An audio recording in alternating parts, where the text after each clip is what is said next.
karag-karag, welcome back to my vlog. Isang magandang gabi sa inyong lahat. Mula dito sa Lasak City, na-late ako sa mga kaganapan sa mundo ng beauty pageant mga karag-karag kasi nagpaayos ako sa bungi kong ngipin.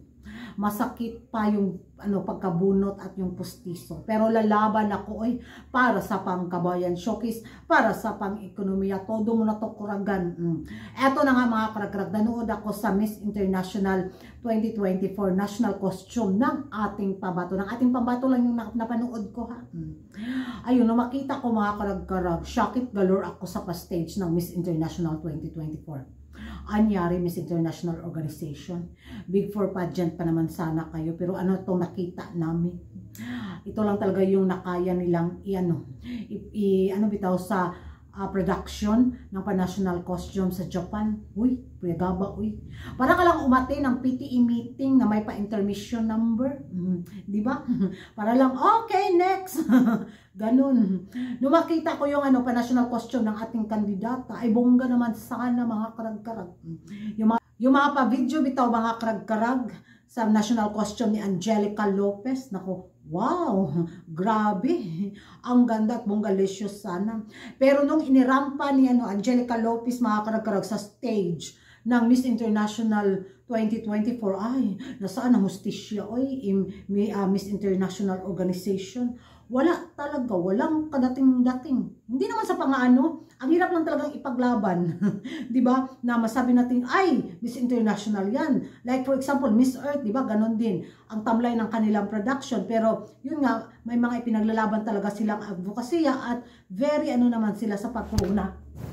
So very naman sila sa pagkuruna sa kanilang mga winners. Plakado naman talaga yung mga kinukoronahan nilang kandidata. So wala tayong dyan, hanas dyan. Dito lang talaga tayo sa production nila mga karag-karag. Well, alam naman natin na hindi pang entertainment ang Miss International, di ba? At very demure, very classy talaga ang pageant na to. Kaya so masasabi talaga natin okay lang di ba? Basta nag-enjoy yung pambato natin doon na nilaban at winagayway niya ang watawat ng Pilipinas. Sana magustuhan siya ng mga Hapon.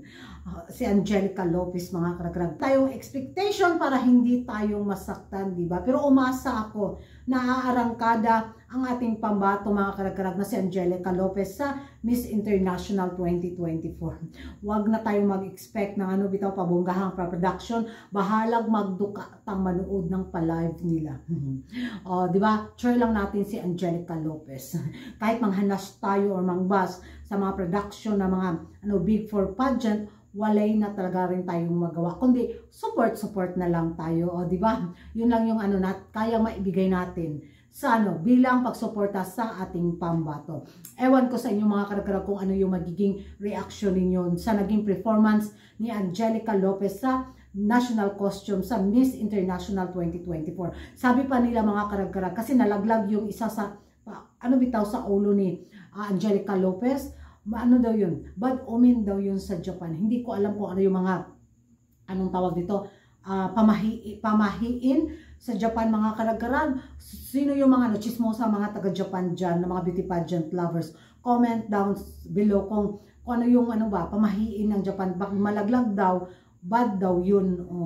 So, mayroon naman nagsabi na good luck daw yun.